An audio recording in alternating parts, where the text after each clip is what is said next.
अब जनाब जब ये 3D लेआउट फाइनल हो जाता है ना, इसके बाद बनती है वर्किंग ड्राइंग्स। क्योंकि अभी तो मैंने तस्वीर देख ली, तस्वीर में मुझे पता चल गया, तस्वीर फॉर एग्जांपल मैंने तस्वीर देख ली, मुझे तस्वीर में पता चल गया कि ये बेडरूम कैसा है। अब मुझे इसकी बजटिंग की तरफ जा रहे हैं हम, राइट। तो उसके स्टेप, उस तरफ बढ़ने के लिए बीच में एक स्टेप आता है हमारा, which is the working drawings. Working drawings फिर हमने बनाता है, मैं इसका वर्किंग ड्राइंग दिखाता हूँ आपको। तो इसी मदर्स बेडरूम की हम एग्जांपल अगर लें, तो वर्किंग ड्राइंग का मतलब होता है कि एक एक दीवार, एक एक एरिया जो है ना, डिटेल्ड में उसकी सारी डायमेंशंस, उसके फिनिशेस, उसके मटेरियल्स बताए जाते हैं इस ड्राइंग में डिज़ाइन टीम की तरफ से, ताकि इसकी कॉस्टिंग की जा सके, ताकि पता हो जब एग्जीक्यूशन कर रहे हो तो प्रोफेशनली एग्जीक्यूट हो साइट। कॉस्टिंग भी करनी होती है जाहिर है, प्लस जब साइट भी एग्जीक्यूट करनी है तो वो भी प्रोफेशनली हो। अब आप इमेजिन करें, अब मैं इसी को बस आप चेक करें ओवरऑल ऊपर से, कि this was the mother's bedroom, right. Bed set था, इनकी वार्डरोब थी, एक बेंच थी, यहाँ पे इनका ड्रेसिंग टेबल थी, साथ में सीटिंग एरिया था। अब ये इनको एरियल व्यू मिल गया। एरियल व्यू तो मुझे मिल गया, अब मुझे जितनी चारों दीवारें हैं मुझे वो भी तो देखनी है कि वो किस तरह की बनी हुई है। तो ये आ जाते हैं इनके प्लान्स पर। ये एक वॉल दिखा दी गई कि कहाँ पे जो है ना खिड़की आ रही है, कहाँ पे जो है हम लोग वो दे रहे हैं एयर कंडीशनर, यहाँ पे हम फॉल सीलिंग कहाँ पे दे रहे हैं। ये चेक करें, देखें किस तरह से लिखा हुआ है। ओक प्लाईवुड शीट की पॉलिश फिनिश में होगी, पॉलिश फिनिश एज अप्रूव, मतलब उस वक्त सैम्पलिंग होती है तब अप्रूव होती है। रोप लाइट कहाँ पे इंस्टॉल हो रही है, फ्लूटेड पैनल्स कहाँ इंस्टॉल हो रहे हैं, स्कर्टिंग कितनी है आप देखें, इसमें प्रॉपरली मेंशन किया जाता है कि 3.5 इंच की स्कर्टिंग हो रही है। डिटेल्स कितनी इंपॉर्टेंट होती हैं कॉस्टिंग करने के लिए और एक प्रोफेशनल और अच्छी साइट एग्जीक्यूट करने के लिए। Paint finish as approved, groove दिया है तो ग्रूव कहाँ दिया है। अब न मतलब चेक करें यार, अब ये वॉल देखें और इस वॉल में बहुत ही सिंपल एक इनका ड्रेसिंग टेबल है, that's it, but look at the details कि जो मिरर हमने दिया है वो कितना है। मिरर की हाइट आप देखें 7 फीट 3 इंचेस हाइट है, प्रॉपरली मैंशनड है। सॉकेट जो है मिरर से कितना दूर होगा, यहाँ पे 2 सॉकेट्स दिए हुए हैं, power socket from the mirror is going to be 9 inches away from the mirror.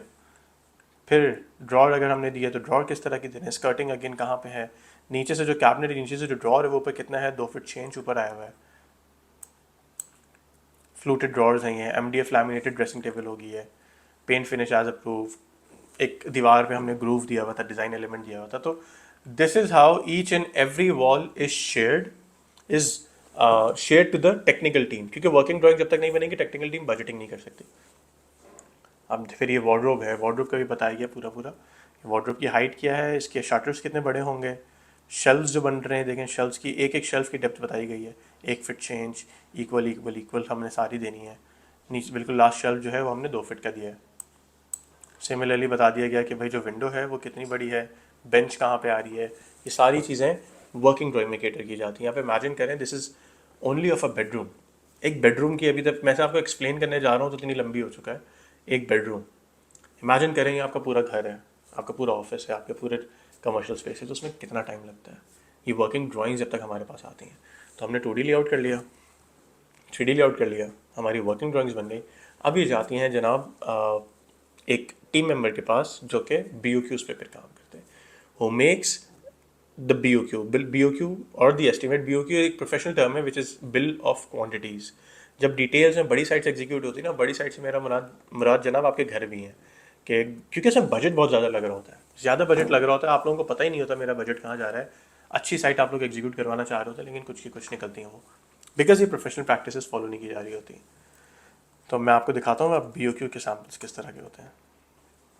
For मैं एक रेजिडेंशियल स्पेस है ये, तो उसमें देखें यहाँ पे लिखा गया है कि, और ये इसी घर की बात की जा रही है कि यहाँ पे कुछ दीवारें थी जो हम तोड़ रहे थे और कुछ दीवारें थी जो हम इरेक्ट कर रहे थे, बना रहे थे, जगह पे खड़ी कर रहे थे। तो उसमें प्रॉपर्ली मेंशन है कि भाई 6 इंच की मेसनरी की वॉल होगी, किस तरह वो वॉल बन रही है, डिटेल्स हम प्रॉपर्ली मेंशन करके देते हैं।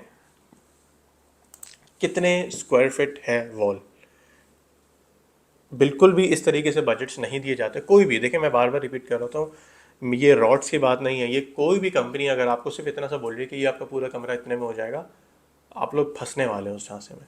कोई भी कंपनी आपको बोलती है कि देखें जो दीवारों के ब्रेकिंग की कॉस्ट है ना वो इतनी है, कुछ नहीं पता आपको कि कितनी दीवार टूट रही है, कितनी खड़ी हो रही है। क्योंकि होता क्या है कि इसके बाद फिर बाद में जाके आर्ग्यूमेंट्स होते हैं, बाद में जाके लड़ाइयाँ होती हैं कि जनाब मैं तो समझ रहा था इतनी दीवारें होंगी, ये तो इतनी निकल गई।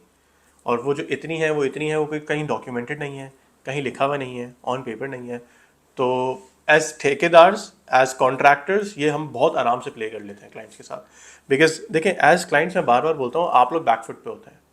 इन आवर कंट्री अगर आप बदमाश है तो बात अलग है, लेकिन इन आवर कंट्री यहाँ पे कोई एज सच बाई लॉज नहीं है, कोई एज सच लेबर कोड वगैरह कुछ मतलब कुछ इस तरह के मामला नहीं है कि यार खुदा ना खास्ता अगर मैंने जो आप लोगों को कमिट किया मैं फुलफिल ना करूँ तो आप लोग जो है मेरे अगेंस्ट कोर्ट चले जाएंगे, या मतलब बाय लॉ हम कुछ नहीं कर पाते। टेबल पे बैठ के चीज़ों को सॉल्व करना पड़ता है, ये लड़ाई झगड़े होते हैं। उन सारी चीज़ों को अवॉइड करने के लिए हम ये प्रैक्टिसेस फॉलो करते हैं, और सारी अच्छी डिज़ाइन फर्म्स ये प्रैक्टिसेस फॉलो करती हैं, इंटीरियर डिज़ाइन फर्म्स। तो आप लोगों के लिए भी क्यों ज़रूरी है कि देखें ये प्लानिंग फेज से आप गुजरें और आप लोगों को पता हो। फॉर एग्जाम्पल इसमें 250 स्क्वायर फीट हमने बताया हुआ है, 250 स्क्वायर फीट के XYZ रेट से मैंने 150 रुपीज़ दे दिए पर स्क्वायर फीट रेट, ठीक है। अब ये 150 रुपीज़ पर स्क्वायर फीट रेट तो लॉक हो गए। ये जो 250 रुपीज़ पर स्क्वायर फीट है ना, 250 रुपीज़ सॉरी 250 स्क्वायर फीट जो जगह है ये कैलकुलेट होती है बिल्कुल एंड में भी जाके क्रॉस चेक होती है। हम लोगों का डिज़ाइन हो चुका है तो 80-90% 90-99% इनफैक्ट डायमेंशंस एग्जैक्ट होते हैं, बट साइट में हमेशा वेरिएशंस आती हैं, 19-20 वेरिएशंस आती हैं। तो जब साइट एग्जीक्यूट हो जाती है ना तो हम लोग बैठते हैं, हमारी टीम क्या करती है, और एज क्लाइंट्स आप लोगों को भी ये करना चाहिए कि यार साथ ने यहाँ पे लिखा है कि 250 स्क्वायर फीट की दीवार बनाई जा रही है, क्या ये 250 स्क्वायर फीट है? आप लोगों ने मेजर किया, पता चला वो 240 है, पता लगा वो 260 है, 270 है, इतना इतना डिफरेंस आ जाता है, अक्सर आ जाता है।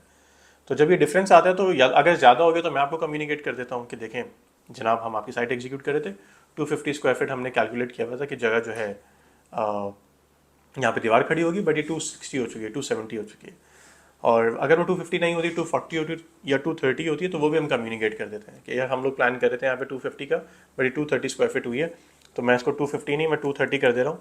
150 रुपीज़ अपनी जगह पे हैं पर स्क्वायर फीट जो मैंने आप लोगों को रेट दिया, इसके रेट ऑटोमेटिकली नीचे चले गए। So this is how the BOQs are sent to you guys. ये सारी चीज़ों में होता है। लैमिनेटेड फ्लोरिंग है, अब फ्लोरिंग मैंने 795 स्क्वायर फीट लिख दी है कि 795 स्क्वायर फीट पूरे घर की थी या किसी हॉल की थी, तकरीबन 800 स्क्वायर फीट स्पेस है फ्लोरिंग की।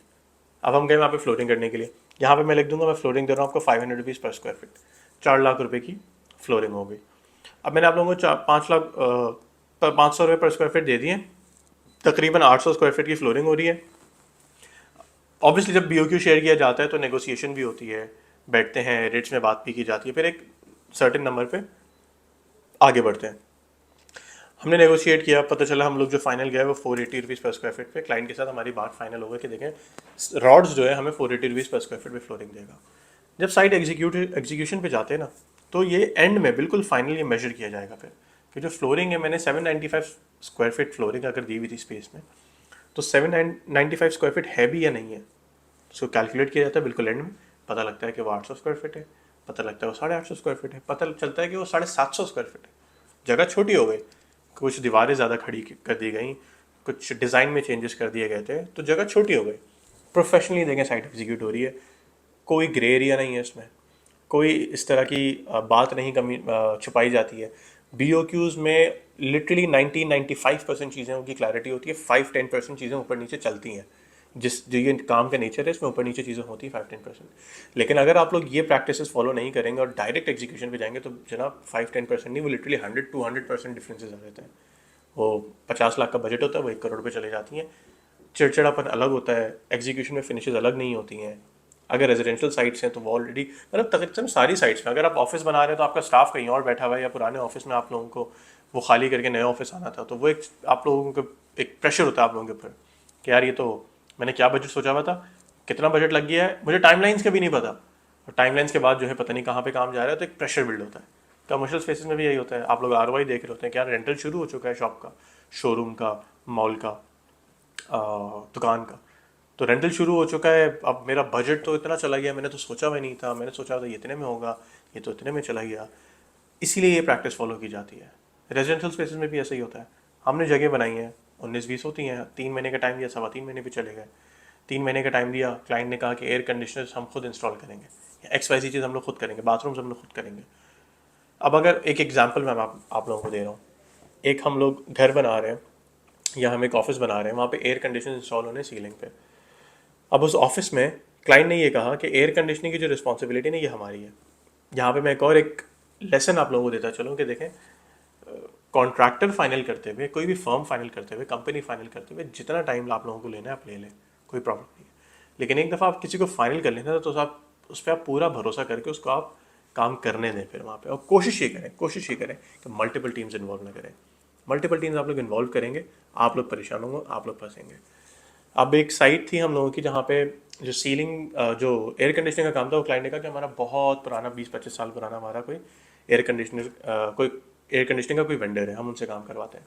अब हुआ क्या, वो बहुत ही एक बेसिक से बहुत छोटे से ऑफिस से एक प्रोफेशनल बहुत ज़बरदस्त ऑफिस की तरफ जा रहे थे वो।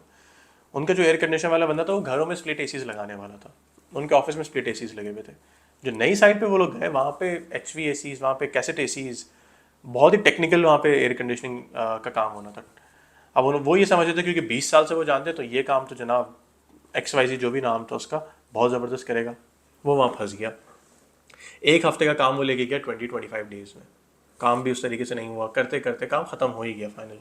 अब हुआ क्या, जब 20-25 डेज एयर कंडीशनर वाले ने ले लिए तो मैं अपनी सीलिंग का काम नहीं कर पाया। मुझे सीलिंग बंद करनी थी, क्लोज करनी थी। फॉर एग्जाम्पल मैंने सीलिंग फॉल सीलिंग इंस्टॉल करनी थी, मुझे यहाँ पे ऊपर कैसेट एसी आता, मैं उसको बंद करता, मैं आगे बढ़ता। फॉल सीलिंग अभी ताबिश होता तो और अच्छे से एक्सप्लेन करता है कि ये काम कितना कनेक्टेड है एक दूसरे से, कि मतलब सारे ही काम एक दूसरे से कनेक्टेड है। कोई एक काम भी ऊपर नीचे होता है, कोई एक वेंडर, कोई एक लेबर भी, कोई एक टीम भी आगे पीछे होती है ना, सारे काम मुतासर होते हैं, ऑलमोस्ट सारे काम मुतासर होते हैं। अब क्या हुआ, हम लोग सीलिंग का काम ही नहीं कर पा रहे क्योंकि एयर कंडीशनिंग का काम कंप्लीट नहीं हो रहा। और अब हम वहाँ पे क्या करें, और एज क्लाइंट्स आप लोग फंस जाते हैं। हम लोग तो पूरी कोशिश करते हैं कि हम ब्लैकमेल ना करें, बल्कि पूरी कोशिश की हम लोग ब्लैकमेल नहीं करते। हम लोग ये नहीं बोलते हैं कि देखें यार आपको बोला था ये काम आप ना दें किसी और को, आपने तो कहा था बहुत अच्छा एयर कंडीशनर वाला है, 7 दिन का काम 25 दिन में ले गया, हम क्या करें, हमने आपको 2-3 महीने का टाइम दिया था, अब तो हम 4 महीने में कंप्लीट करके देंगे, बिकॉज 15-20 डेज हम काम ही नहीं कर सके। आप समझ रहे हैं बात को, मतलब ये तो जेन्युइन बात है ना। एज प्रोफेशनल्स आप लोग की बात समझेंगे कि मुझे 7 डेज में, आप लोगों ने लिख के दिया था मुझे कि 7 डेज में एयर कंडीशनिंग काम हो जाएगा। मैंने टीम को अकॉर्डिंगली अलाइन किया हुआ था, मैंने उसी हिसाब से आपको टाइमलाइन दी हुई थी कि सीलिंग भी कंप्लीट हो जाएगी, सारी चीज़ हो जाएंगी, फॉल सीलिंग होगा, फिर बाकी सारे काम होते जाएंगे। अब क्योंकि फॉल सीलिंग ही नहीं कंप्लीट हो पाई 1 महीने तक, तो मैं बाकी सारे काम कैसे कंप्लीट करता। विच इज़ वाई होता ही है कि जब मल्टीपल कॉन्ट्रैक्टर्स या वेंडर्स इन्वॉल्व होते हैं तो इसकी टोपी उसके सर चल रहा होता है। अब वो एयर कंडीशनर वाला तो बेचारा फंस गया, उसने बोला इतना तो होता है, ऐसे ही काम चलता है, XYZ चीज़ें होती हैं। हम लोगों को जो है 7 दिन वाला काम हमारा 25 डेज में हुआ, हमारे बाकी सारे काम मुतासर हुए। नेचुरली साइट का जो टाइम था वो 60 डेज या 70 डेज जो था वो 90 डेज पे चला गया। क्लाइंट भी एग्री कर गया कि हाँ ये मसला तो है, अब क्या करें। तो ये भी बड़ा ज़रूरी होता है कि आप कोशिश पूरी करें। हम तो वन स्टॉप सोल्यूशन प्रोवाइड करते हैं, तब तमाम सोल्यूशन प्रोवाइड करते हैं। हम पूरी कोशिश करते हैं कि क्लाइंट को किसी भी वजह से कहीं और ना जाना पड़े, बट अगर वो कभी चले भी जाएँ तो इन मसलों में कभी कभार फंस जाते हैं क्लाइंट्स। तो मैं आप लोगों को BOQ के सैम्पल्स दिखा रहा था, कितने डिटेल्ड BOQ देखें, ये भी बड़ा इंपॉर्टेंट है। एक दफ़ा हम लोग एक बिड कर रहे थे एक प्रोजेक्ट पे, उनका हमने डिज़ाइन किया था। अच्छा, इसका एक और बहुत बड़ा फ़ायदा देखिए, ये फ़ायदे तो तमाम अपनी जगह पे हैं कि क्लैरिटी हो रही है, आप लोगों को डे 1 पे पता चल रहा है प्रोजेक्ट शुरू होने से पहले कि आपका बजट कहाँ पे जा रहा है। नेगोशिएशन करने में आसानी हो रही है, प्रोफेशनल नेगोशिएशन हो रही है कि जब मैं आप लोगों को एक बजट दूंगा, ये घर का बजट है फॉर एग्जाम्पल 50 लाख, BOQ हमारे सामने आ गया, डिज़ाइन हमारे सामने है। यू पीपल एज क्लाइंट्स, आप लोग बोलें कि यार साथ मेरा 50 लाख तो नहीं, मेरा 30 लाख या 35 लाख बजट था घर को करने का या मेरे कमरे बनाने का, क्या ऐसा करें हम इस डिज़ाइन में कि ये इसके करीब करीब चला जाए। ठीक है, ये प्रोफेशनल डिस्कशन होती है। फिर हम क्या करेंगे, हम 3D खोलेंगे और BOQ खोलेंगे। 3D फॉर एग्जांपल अगर हम खोलते हैं भी, फॉर एग्जांपल इसी की बात करते हैं, फिर हम 3D खोलेंगे और फिर हम आप लोगों को बताएंगे कि देखें यार आप एक नाम ले लेते हैं हम्माद। देखिए यार हम्माद में ये जो हमने पीछे ओक वीनियर की वॉल पेस्ट की हुई थी ना, MDF की शीट्स पेस्ट की हुई थी पॉलिश फिनिश में, एक काम करते हैं, ये जो पूरी दीवार हो रही है ना 3 लाख 4 लाख रुपए की हो रही है, इसको रिमूव करते हैं और टेक्सचर पेंट पे मैं आ जाता हूँ। ये वॉल जो है 1200 to 1500 रुपीज़ पर स्क्वायर फीट पे बनने जा रही थी, टेक्सचर पेंट जो है ना 400-500 रुपीज़ पर स्क्वायर फीट पे आ जाएगी। तो जहाँ दीवार 3 लाख रुपए बनने जा रही थी वहाँ 1 लाख रुपए बन जाएगी। प्रोफेशनल डिस्कशन हुई, दोनों पार्टीज सेम पेज पे, नेगोशिएशन हुई तो हवाओं में नहीं हुई कि यार मेरा 50 लाख की मैंने कोटेशन दे दी, क्लाइंट कह रहा नहीं यार मेरा तो 30 लाख बजट था, चलें सर ना आपकी ना हमारी 40 लाख में काम कर लेते हैं। बहुत आसान है हमारे लिए, तो बहुत आसान है इस तरह करना। ये प्रैक्टिसेस प्रोफेशनल कंपनीज सारी फॉलो कर रही होती हैं। मेरा वीडियो बनाने का मकसद ये है कि बहुत सारे लोगों को नहीं पता ये, तो वो फंस जाते हैं, वो झांसे में आ जाते हैं, लोगों को जो रेट्स देते हैं वो काम शुरू करते हैं जल्दी जल्दी के चक्कर में। तो इस तरीके से भी प्रोफेशनल डिस्कशन होती है कि भाई ये वॉल चेंज करके ना ये नहीं ये कर लेते हैं तो 2 लाख रुपए इधर कम हो गए, सोफ़ा चेंज का डिज़ाइन हमने ये नहीं ये सोफ़े का डिज़ाइन कर लिया तो 50,000 रुपये वहाँ पे कम हो गए, करते कराते चले 30 लाख रुपए का आपका वो था बजट था, 30 पे नहीं 35-37 पे बात बन गई। 35-37 10-12 लाख 13 लाख रुपए जो कम हुए, इसका बेनिफिट क्या हुआ, इसका फ़ायदा क्या हुआ कि हम दोनों पार्टीज़ को पता है कि हम कर क्या रहे हैं। कोई वेग बात नहीं है, कोई बात इस तरह की नहीं की गई कि क्लाइंट को ना पता हो या मुझे ना पता हो कि पैसे अगर कम किए तो कहाँ पे किए। This is the benefit of planning जनाब, और ये पूरी एक्सरसाइज की जाती है बजट तक पहुँचने में। तो हम यहाँ बजट पे बात कर रहे थे कि अब और डिटेल्स भी हैं। मैं आप लोगों को एक बात बता रहा था कि मैं एक ऑफिस में बिड कर रहा था, हमने डिज़ाइन किया था। तो हम इसका BOQ का फ़ायदा क्या होता है, एक और उस बात को मैं बाद में बताता हूँ कि जो मैं एग्जांपल देने जा रहा था कि ये जो है मैं आपको एक्सेल शीट शेयर कर देता हूँ BOQ की। आप लोग क्या करें कि आप लोग मेरे रेट्स जो है ना रिमूव कर दें। ये रेट्स डाले थे मैंने यहाँ पे 150 रुपीज़ मैंने डाले थे, ठीक है। आप लोग क्या करें, मेरे रेट्स रिमूव करें कि यार रॉड्स नहीं ये रेट्स नहीं है, मेरे रेट्स रिमूव करें आप लोग। ये BOQ को जो है मार्केट में फ्लोट करें, 2-3 लोग 4 लोग 5 लोग आप लोग भेजें, आप लोगों के पास रेट्स आएंगे आगे से, तब आप लोग पकड़ सकते हैं हमें बड़े अच्छे से। और ये देखें, ये अगेन जब तक ये डिटेल्ड BOQ किसी के पास नहीं जाएगा वो रेट्स कैसे देगा। आप लोग तस्वीर दिखा के भी नहीं ले सकते। मैंने आप लोगों को फ्लोरिंग वाली एग्जांपल बताई, 10 तरह की इस तरह की एग्जांपल्स होती हैं कि यार देख के नहीं पता चलता कि इसमें लकड़ी लगी हुई है तो ओकवुड लगी हुई है, बीचवुड लगी हुई है, पत्थर लगी हुई है, वो हल्का फुल्का तो पता चल जाता है, लेकिन जब तक डिटेल्स मेंशन नहीं है on the paper, it's very unprofessional for anyone to come up with a budget, very unprofessional. वो सिर्फ देखिए पूरी कोशिश होती है अगले को फंसाने की या गेज करने की, किसी तरीके से क्लाइंट कहीं और ना जाए, तो वो ये तरीकेकार होते हैं अगले को पकड़ने के लिए। मैंने आप लोगों को BOQ दिया, एक्सेल शीट दी, आप लोगों ने मेरे रेट मैंने लिखे हुए थे 150, आप लोगों ने रिमूव किया। इसी तरीके से सारे रेट्स आप लोगों ने रिमूव किए और ये फ्लोट किया मार्केट। मैंने आपको 150 रुपीज़ दिए थे, कहीं से आए 170, कहीं से आए 130। तो आप लोग बोल सकते हैं कि चले यार साथ आपने रेट्स ठीक दिए थे, you somewhere in the middle, या फिर हमें 130 मिल रहा है हर जगह, आपके 10-15 रुपये 20 रुपये ऊपर है पर स्क्वायर फिट। प्लीज़ चेक करें आप क्या कर सकते हैं, कितना नेगोशिएट कर सकते हैं, कितने रेट्स आप लोग नीचे लेके आ सकते हैं। ये वाली तो डिस्कशन हमारी हो सकती है। बट अगर मैं आपको 150 रुपीज़ पर स्क्वायर फीट दूँ और आपको मार्केट में रेट मिले 70 रुपीज़ 80 रुपीज़ मैक्सिमम 100 रुपीज़, तो आप लोग तो मुझे पकड़ेंगे फिर, जो कि बनती है बात, जो कि मतलब होना चाहिए इस तरह से कि 150 रुपीज़ साथ आपने दिए मार्केट में, तो 100 से ज़्यादा कोई दे ही नहीं रहा। और बड़ी रेप्यूटेड कंपनीज हैं, वो XYZ कंपनी आप जानते हैं उन्होंने दिया, वो XYZ इंटीरियर्स को आप जानते हैं उन्होंने रेट दिया हमें। तो ऐसा आप क्या कर रहे हैं फिर? या तो मैं एक्सप्लेन करूँगा आप लोगों को कि यार देखें आपकी साइड में ये प्रॉब्लम है, दीवार में बहुत ज़्यादा सीपेज है, दीवार बहुत ज़्यादा ख़राब है, इसीलिए पेंट के जो है ना पैसे एक्स्ट्रा दिए हैं, जो XYZ कंपनी उसने चेक नहीं किया अभी तक आके आपकी दीवार, इसलिए वो रेट कम दे रहे हैं। या तो मैं आपको एक्सप्लेन करूँगा या मैं बोलूँगा कि हाँ चले ठीक है, मैं भी आपको 100 रुपीज़ पर स्क्वायर फीट देता हूँ। This is how professional negotiations happen on the table. और ये इस एक्सरसाइज के बगैर नामुमकिन है। तो आप लोग जब साइट्स एग्जीक्यूट करने जा रहे हो तो आप लोग अपने पर्सनल बेडरूम्स भी, एक एक बेडरूम भी अगर बना रहे हैं, एक छोटा सा ऑफिस भी आप बना रहे हैं, तो ये प्रैक्टिस करना बहुत ज़रूरी है। इस प्रैक्टिस के बगैर आप लोग अपनी साइट स्मूथली एग्जीक्यूट नहीं कर सकते। और ये पूरी प्रैक्टिस करने के बाद देखें बजट तक बात आती है। एक तरीका BOQ तो मैंने आपको दिया बहुत डिटेल्ड कि यार अगर ओक प्लाईवुड भी मैं बना रहा हूँ तो उसमें मैंने कितनी डिटेल्स मैंने मेंशन की यहाँ पे कि देखें, providing making and fixing of oak plywood sheet with polish finish, 1x2 की पर्तल वुड की फ्रेमिंग होगी उसमें, और क्या क्या चीज़ें उसमें मेंशन होंगी, क्या क्या चीज़ें लगेंगी। इसी तरीके से सारी चीज़ों की ड्रेसिंग टेबल है तो 1.25 इंच की इसमें लैमिनेटेड MDF लग रही है, 1x2 का पर्तल वुड का फ्रेम होगा, साइजेस और डिटेल्स सारी चीज़ें मेंशन होती हैं। ये मेंशन क्यों होती हैं? अगेन देखिए, मैं इसलिए क्योंकि अगर ये एक मैनेजर्स टेबल है, एक एग्जीक्यूटिव टेबल है, मैंने ये देखे हैं BOQ, जो मैं आपको एग्जांपल बताने वाला था ना ऑफिस वाली, उसको मैं इससे कनेक्ट करता हूँ कि उस ऑफिस में जब मैंने डिज़ाइन किया, मैंने उनको BOQ दिया, उन्होंने मेरे रेट्स हटाए, मार्केट में फ्लोट किए, और हुआ ये कि एक जगह से उनको रेट्स मिलने लगे। मेरा BOQ जो है ना एक नॉर्मल छोटे से छोटे ऑफिस का भी ना 2 से 3 पेजेस में जाता है नॉर्मल, इससे ज़्यादा ही होता है। उन्होंने लिटरली एक बहुत बड़ी साइट का BOQ एक ही पेज में करके दे दिया था। उन्होंने क्या किया था, पेंट वर्क, अब देखें इन चीज़ों से मैं कहता हूँ आप लोग बचें। पेंट वर्क 10 लाख रुपए, टेबल्स 20 टेबल्स 6 लाख 7 लाख 8 लाख जो भी है, पॉलिश वर्क इतने लाख रुपए, मेसनरी वर्क इतने लाख रुपए। कोई डिटेल्स मेंशन नहीं थी कि यार आप पेंट लगा रहे हो तो कौन सा लगा रहे हो, लकड़ी का काम कर रहे हो तो कौन सी कर रहे हैं, मेटल की टेबल्स, अब जब आप वर्क स्टेशन बना रहे हैं, ऑफिस टेबल्स बना रहे हैं, तो मेटल जो है वो कितने गेज का है, कितने बाई कितने का मेटल है, डिज़ाइन कौन सा है, क्या कुछ मेंशन नहीं था। ये बहुत हवा में बातें होती हैं, बहुत हवा में गेम होती है। इसमें होता क्या है कि लोग दिखावे में दिखाने वाली चीज़ें बहुत अच्छी कर देते हैं और आपको नहीं पता होता कि मैं लाखों रुपए दे रहा हूँ तो उनकी डिटेल्स क्या है, मटेरियल्स क्या है, फिनिशेस क्या है। प्लस प्लस सबसे बड़ी चीज़, क्रॉस चेक करना मुश्किल हो जाता है लोगों को।